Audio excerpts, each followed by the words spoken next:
Hello and welcome to The Entrepreneurial Musician, a coaching service, podcast, and blog preparing today's musicians for tomorrow's realities. This is TEM236, titled Your Clean Slate.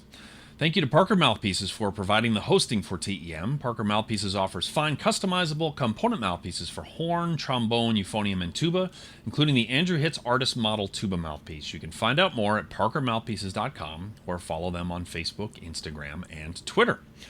Please subscribe to the TEM YouTube channel. I've been trying to ramp up the content there. Thank you to a whole bunch of you who have already done that. And also, keep an eye out for an announcement soon on the book I'm releasing this fall from TEM Books. You can check out an excerpt from that book in TEM234, which was about not falling for the sunk cost fallacy. And also TEM235 featured an excerpt on making your marketing proactive. But keep an eye out for the pre-sale announcement for that book coming this fall. And as for today's episode, Your Clean Slate, I came across a portion of a commencement address that Pulitzer Prize-winning journalist and best-selling author Anna Quindlen gave in 1999 at Mount Holyoke College, and I knew I needed to share it here on the podcast. Here are some of her powerful words. Nothing important or meaningful or beautiful or interesting or great ever came out of imitations. The thing that is really hard and really amazing is giving up on being perfect in the way people expect and beginning the work of becoming yourself. This is more difficult because there is no zeitgeist to read, no template to follow, no mask to wear. Set aside what your friends expect, what your parents demand, what your acquaintances require.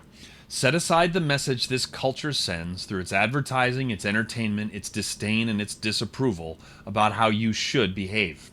Set aside the old traditional notion of female as nurturer and male as leader. Set aside, too, the new traditional notions of female as superwoman and male as oppressor. Begin with that most terrifying of all things, a clean slate. Then look every day at the choices you are making, and when you ask yourself why you are making them, find this answer: for me, for me. Because they are who and what I am and mean to be. This will always be your struggle, whether you are 21 or 51. I know this from experience. When I quit the New York Times to be a full-time mother, the voices of the world said that I was nuts. When I quit it again to be a full-time novelist, they said I was nuts again. But I am not nuts. I am happy. I am successful on my own terms. Because if your success is not on your own terms, if it looks good to the world but does not feel good in your heart, it is not success at all. End quote.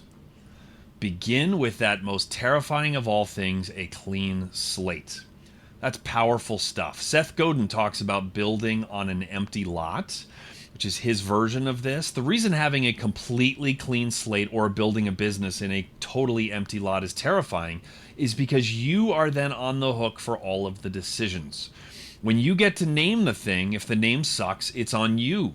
As a music major, when you reimagine what a senior recital should or could look like and it doesn't go over well, it's on you. The reason why so many artists hate pricing things is because if you get it wrong, then you have to own it. So the tendency is to choose a name that's not very bold, play a recital that is virtually identical to every other one on your instrument, and to price yourself right in the middle of the pack. Quindlen says we have to set aside the expectations of our friends and family and society and forge our own path. But it's a lot easier to go down the path that all of them will approve of, because then when things don't work out, they share some of the blame. And if you go with their plan or their approved plan and it doesn't work, they will be much more likely to chalk things up to bad luck or you not catching a break or somehow blaming something that was out of your control. But go way off of what any of those groups deems a reasonable path and things don't work out, you may very well look foolish in their eyes. She mentions a lot of things we need to set aside in order to have a clean slate. Her point is that we have to proactively create a clean slate, and I couldn't agree with that more. A clean slate is almost never going to find you, no matter what point you are in your journey. You have to intentionally carve out space for that clean slate. And finally, she really puts a fine point on things when she says that if success is not on your own terms, then it is not success at all. I have quit a number of things, including some high-profile ones, at least in my tiny corner of the music business. Each time I did, I had well-intentioned people who I respect like crazy tell me not to quit. And every time I was happy that I did, and I should have. I now have what, in my opinion, is success in the music business on my own terms. And the good news for me, or for any of us, is that my opinion is literally the only one that matters when deciding that. All right, and also I've been ending each episode with a quote. Even though I started with a long one, I've been ending each episode with a short quote, which I'm really enjoying. I hope you are as well. The quote to end this week's episode is from French artist Henri Matisse and goes hand in hand with Anna Quindlen's commencement address. It is quite to the point. In fact, it's only 3 words. Creativity takes courage. All through life, we are surrounded by people blending in. Students blending in class, people not drawing attention to themselves on the subway, people wearing the same kind of clothes to a religious service, people of all ages are blending in around us our entire lives. But being creative is by definition the opposite of blending in. That's why it takes courage. It goes against our entire upbringing. So know going in that being creative means you will stand out, and that will at times be uncomfortable. But no one changed the world or made art people couldn't live without by blending in. On behalf of everyone, thank you for your courage. Thank you to everyone for listening, subscribing, leaving a rating and a review on Apple Podcasts or wherever you get TEM, and simply for your attention, the most valuable commodity any of us have to give. TEM is produced by Will Houchin and is a part of the Pedal Note Media Podcast Network. The theme music for TEM is played by Ben Barron, Rich Kelly, Daniel Lapel, and myself, Andrew Hitz.